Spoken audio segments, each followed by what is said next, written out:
Hi Reddit. My name is Michael Thompson. I'm 34. Until recently, I was an architect at a small but respected firm, the owner of a cozy suburban house with a white picket fence. Actually, the fence was gray, but that's not the point, and the husband of the most wonderful woman in the world. Or so I thought. I met Sarah 12 years ago at a mutual friend's college party. I was studying architecture, she was studying psychology. I was standing against a wall with a beer, feeling awkward among strangers, when she walked up to me and asked, "Do you always stand in corners studying cracks in the plaster, or is that your way of meeting girls?" I laughed, she laughed, and from that moment on, we were inseparable. 4 years of dating, filled with student poverty, cheap movie dates, and endless conversations until dawn. Then another 2 years while we got on our feet, found jobs, rented a tiny apartment with cockroaches as roommates. And finally, the wedding. Simple, but incredibly warm, with just our closest family and friends.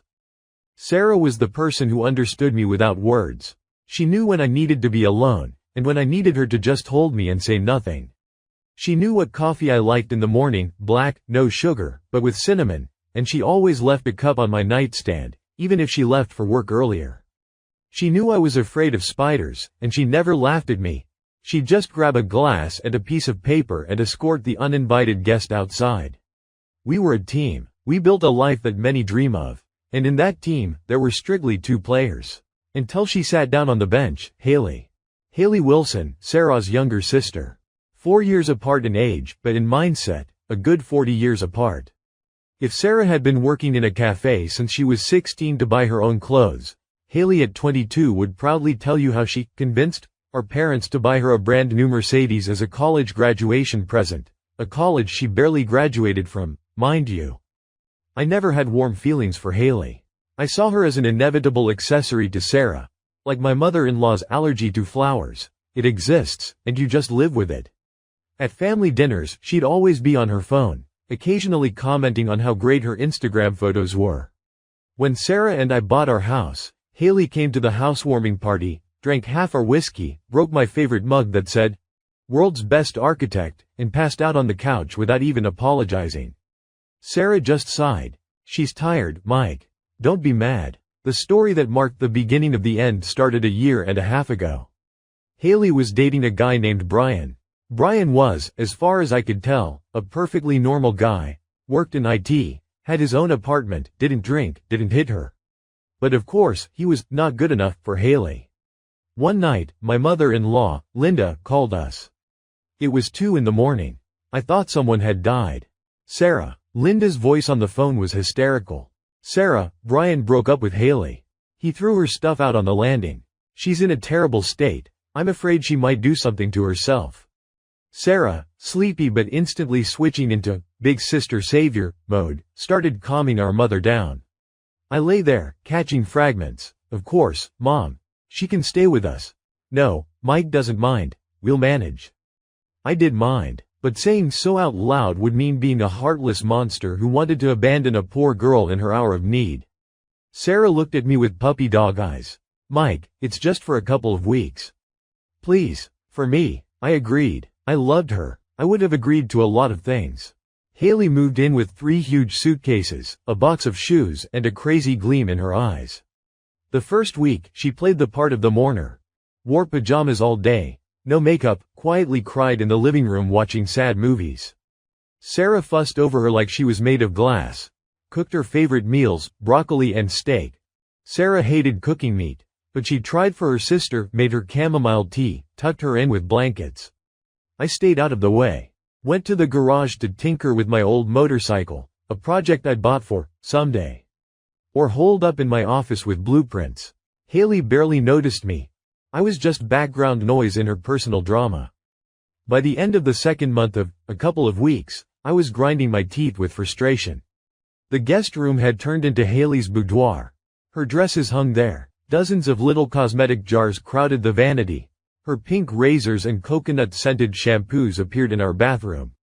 Our cat, Missy, whom Sarah and I had adopted from a shelter and who usually hissed at strangers, suddenly started rubbing against Haley's legs. Even the cat had betrayed me. "Sarah, honey," I began one evening as we lay in bed. "We need to talk about your sister." "Haley? What about her? Sarah didn't even look up from her book. A month turned into 2. She's not looking for an apartment. She's not looking for a job. She's just living here, eating our food, taking up our space. Sarah sighed and put her book down. Mike, I understand your frustration. But she's going through a tough time. Brian broke her heart. She's depressed. Depressed? She went to a club with her friends yesterday and came back at 4 a.m. Doesn't sound like depression to me. She needed a distraction. Don't be so heartless. I fell silent. I had learned to choose my battles. And the battle with Haley, backed by Sarah and my mother-in-law, was one I couldn't win. Around the 3rd month of Haley's stay, I started noticing odd things. Small things at first, barely noticeable. For instance, she stopped wearing pajamas. Now, in the mornings, she'd appear in the kitchen in tiny silk shorts that looked more like underwear and a tank top with spaghetti straps. She'd reach for a cup on the top shelf, and the top would ride up, revealing a strip of her stomach. She did it slowly, with feline grace, as if posing for a hidden camera. Then she started, accidentally, touching me. Passing by, she'd put a hand on my shoulder. When I was at my computer, she'd lean over my chair to look at the screen, her hair brushing my face. She smelled of expensive perfume, not the kind Sarah wore. Sharper, more predatory. I chalked it up to her personality. She'd always been tactile. I told myself, Mike, don't be paranoid. You're like a brother to her. She's just clueless about personal boundaries. I didn't say anything to Sarah. First, it seemed silly. Second, I was afraid Sarah would misunderstand.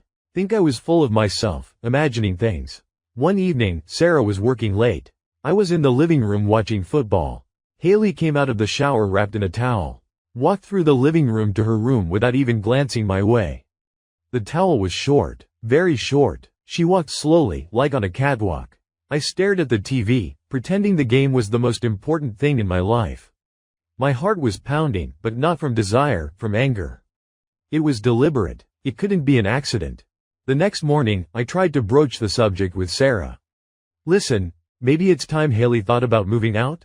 She's settled in, she has a job. Mike, there you go again, Sarah said, brushing her teeth, talking with her mouth full. She's comfortable with us. We're family. I'm uncomfortable. Why? Is she bothering you? Not bothering, but... I hesitated. She walks around the house in a towel. Sarah laughed. She actually laughed. Oh, God, Mike. She's my sister. It's her home too. What? You've never seen a woman in a towel? Relax. She's just not shy around us. But I am. Then don't look. The conversation was over. I felt like an idiot. Our 10th anniversary with Sarah, 5 years married, 5 years together before that, was supposed to be a special night. I left work early, bought a huge ribeye steak, ingredients for the sauce I was famous for, and a bottle of good Cabernet. Sarah bought a new red dress we'd picked out together at the mall, elegant, with an open back. She wanted to look stunning.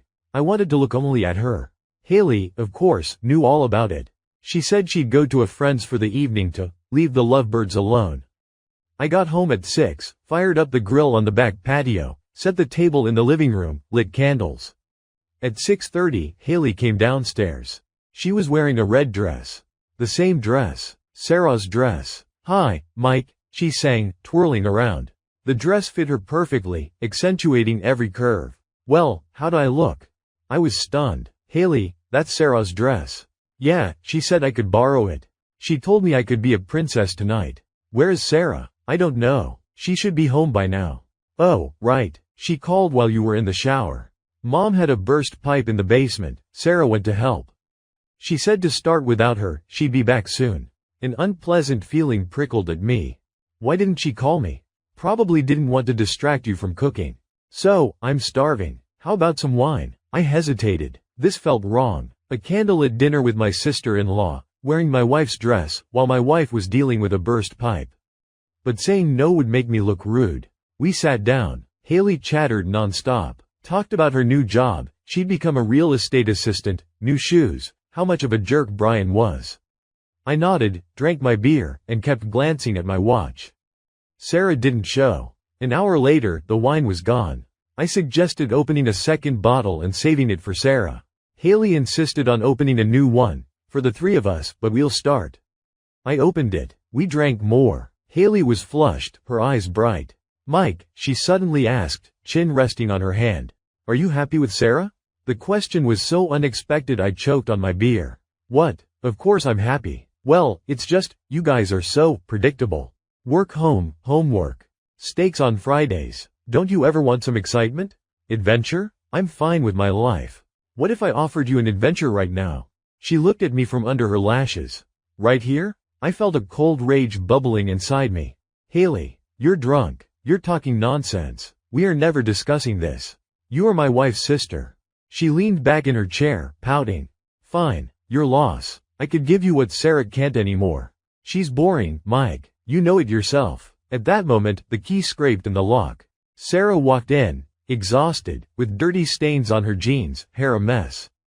God, it was a disaster down there. Mom almost drowned. Had to call emergency services. I helped them move stuff. She stopped, seeing us at the table. Then her gaze shifted to Haley, to the dress, to the empty bottles. Something strange flickered in her eyes, a shadow I couldn't quite catch.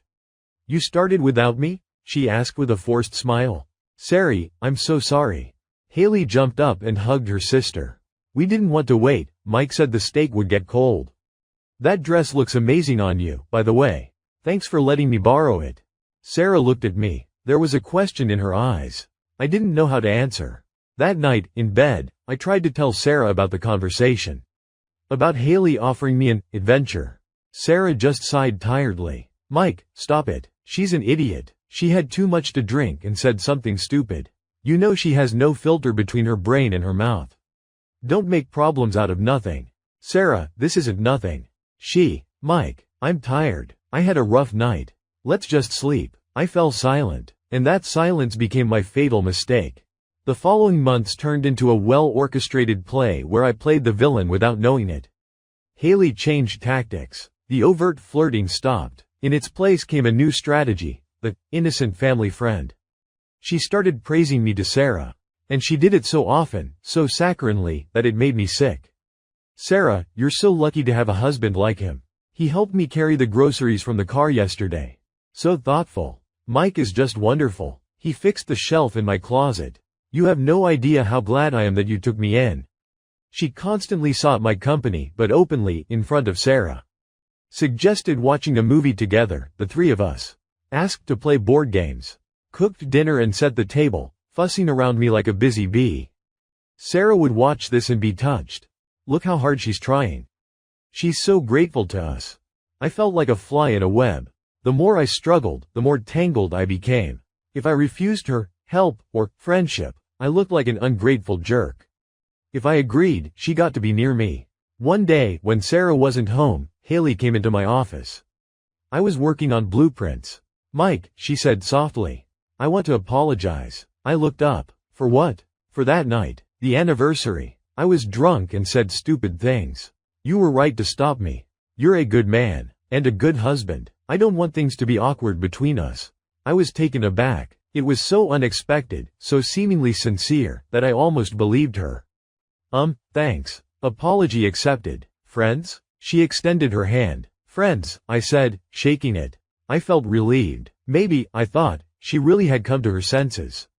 Maybe I'd been wrong about her. People grow, people change. I relaxed. I let my guard down. Idiot. Sarah was going to Phoenix for a bachelorette party with her friend. 4 days without her. I didn't think much of it, just a little vacation. Haley, of course, was staying home. You'll keep an eye on her? Sarah asked before leaving. She's still kind of a kid. She's 4 years younger than you, not 14, I chuckled. I'll keep an eye on her. Don't worry. The first 2 days were quiet. I worked, played games, watched football. Haley barely left her room. We only crossed paths in the kitchen, exchanging routine phrases. Hi, bye, food's in the fridge. Perfect. Saturday evening, I was in the living room, watching The Godfather, for the 100th time. It was around 11. Suddenly, Haley's door opened, and she came out. She was wearing a robe. Silk, red, open just enough to reveal lace underneath. She went to the kitchen, got some water, and then, sat on the couch next to me. Close. Very close. Bored, she said, sighing. Can't sleep. Watch a movie, I muttered, not looking away from the screen. What are you watching? The Godfather. Oh, a classic. Can I watch with you?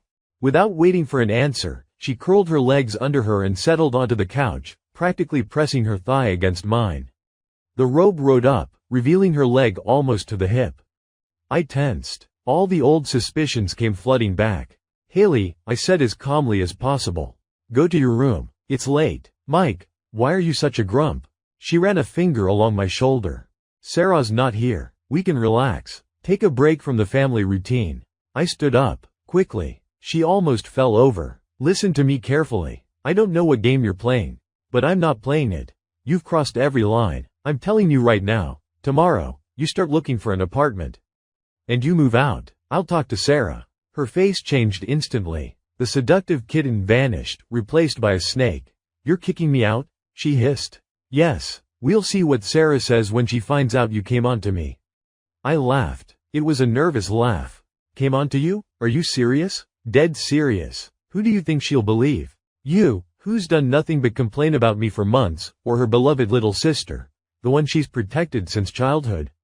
She stood up, wrapped her robe tightly around her, and threw me a look full of icy hatred before storming into her room.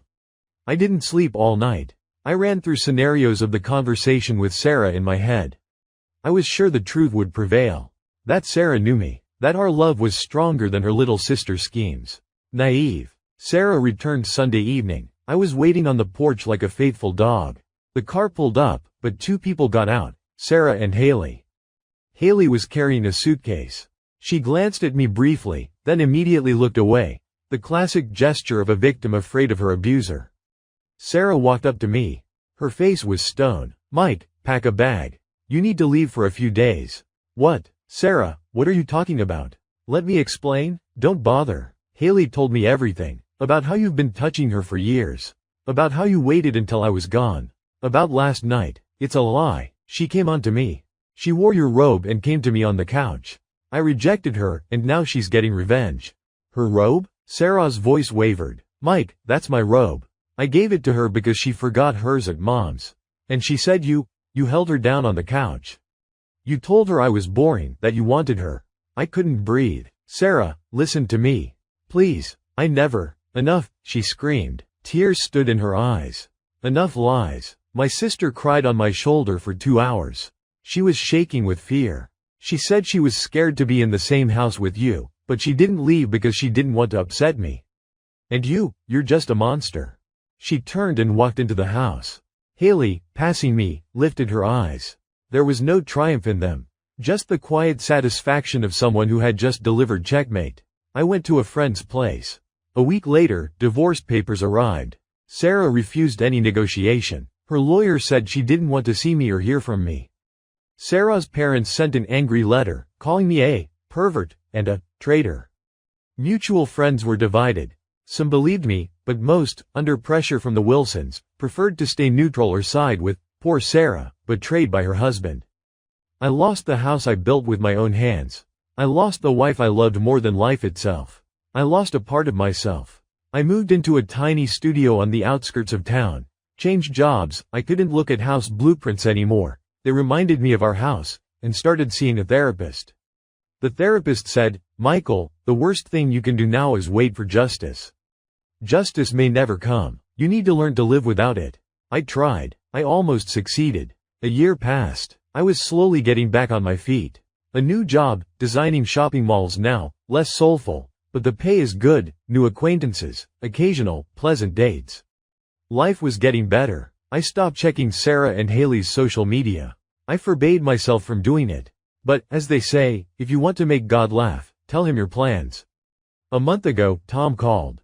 Tom is a mutual friend of mine and Sarah's who stayed my friend. He's the only one who didn't just believe me but actively supported me through it all.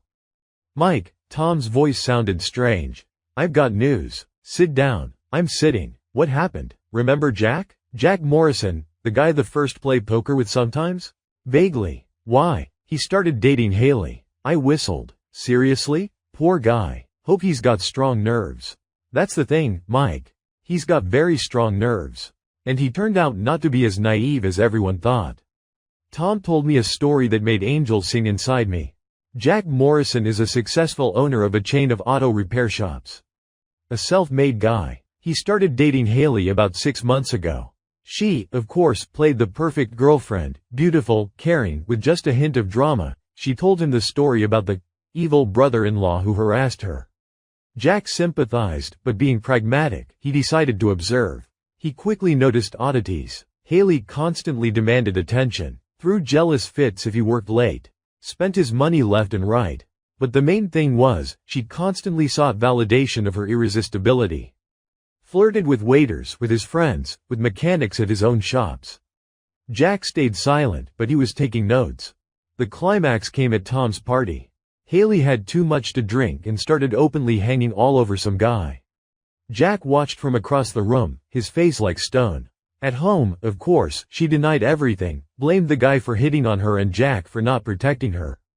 Jack pretended to believe her. Then, a week later, he said he was going to Denver for a 3-day business trip. Haley breathed a sigh of relief and that very night invited the same guy over to watch a movie. Jack hadn't gone to Denver. He'd rented a room in a hotel across from his own house and hired a private investigator. By morning, he had a folder on his desk with photos and video. Haley kissing the guy at the window, the light going out in the bedroom, the guy leaving at dawn. Jack came home a day early. Haley greeted him in her negligee, all innocent eyes. He walked silently into the living room, took out the folder, and dumped the photos on the table. "Tell me about your week," he said. According to Tom, Haley turned red, then white. She started crying, screaming that it was a mistake, she was drunk, it was his fault for leaving her alone. Jack listened for a minute, two, then interrupted. "Enough. I know this song. I talked to your sister, Sarah. I asked her what really happened with Michael. You know what she told me? She said she's still not sure. But after I showed her your little tricks with cheating, she started doubting. Big time. So here's the deal, Haley. You're a lying, manipulative piece of work. Pack your stuff and get out. And say hi to your new boyfriend for me. If he even sticks around after I tell everyone what you are." Haley went to her parents' house.